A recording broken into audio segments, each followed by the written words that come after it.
สบายดีพี่น้องมื้อนี้มาเที่ยวทางบ้านอันนั้นเนาะพี่น้องน้องมิกก็เลยมาเจอต้องกษัตริย์อันนั้นนะพี่น้องจังก็นักเอ่อนักท่องเที่ยวเซียนเมาเฮาอ่าผู้หลายคนก็สิฮู้จักเนาะพี่น้องผู้นี้เนาะ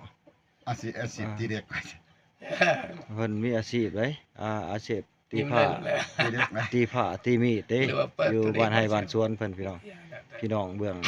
บ้านน้องมิกเนาะแต่ว่าพื้นฐานเดิมเพิ่นแม่นทางสารวัตรนะพี่น้อง อืม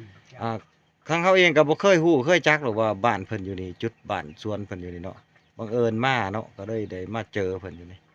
บ้านเส้นในว่า อันนี้นะพี่น้อง บ้านเพิ่นได้ เบิ่งเด้อไผเคยเห็นเพิ่นอยู่บ่นี่เซียนเมา ยิ้มเลย เซียนเมาระดับโลกเพิ่นเด้พี่น้องอันนี้มาให้เบิ่งเนาะบรรยากาศที่ เดี๋ยวเดี๋ยวเดี๋ยวเดี๋ยวเปิดฉากมา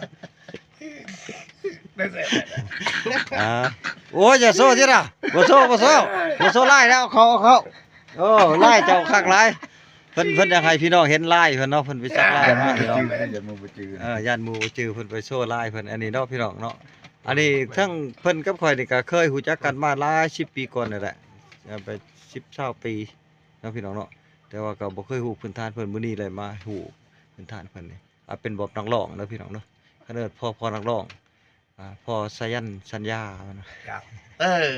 แม่นบ่ อยู่ดิ พ่อสายันเนาะ เอ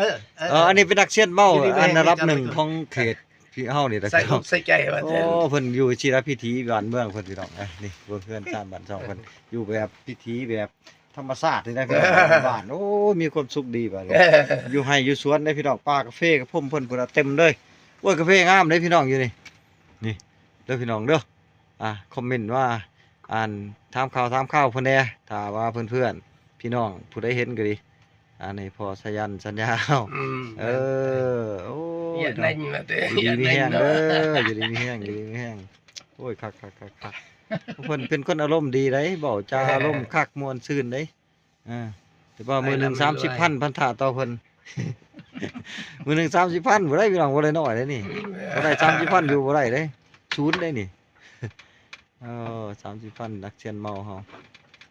เอาคอมเมนต์ว่าหากันนี่เด้อพี่น้องผู้ใดเห็นเพิ่นชื่อเพิ่นก็ดีว่าพี่น้องเฮาบ่คนจักกันบ่ก็ว่าไปพี่น้องอันนี้เพิ่นนี่เพิ่นว่าเคยรู้จักกันผ่านมาก็นับถือกันว่าเป็นเสี่ยวมื้อนี้มาเห็นเฮือนเสี่ยวได้นี่ แม่นเลย โอ้มีความสุขหลายนี่คักๆเห็นเสี่ยวอยู่ดีมีแรงสุขภาพเข้มแข็งดี ดี เล แล้ ยว เพิ่ ไม่ น รวย ทำมาหากินตามธรรมชาตินี่ละอยู่กับไร่กับสวนโอ้ยคัก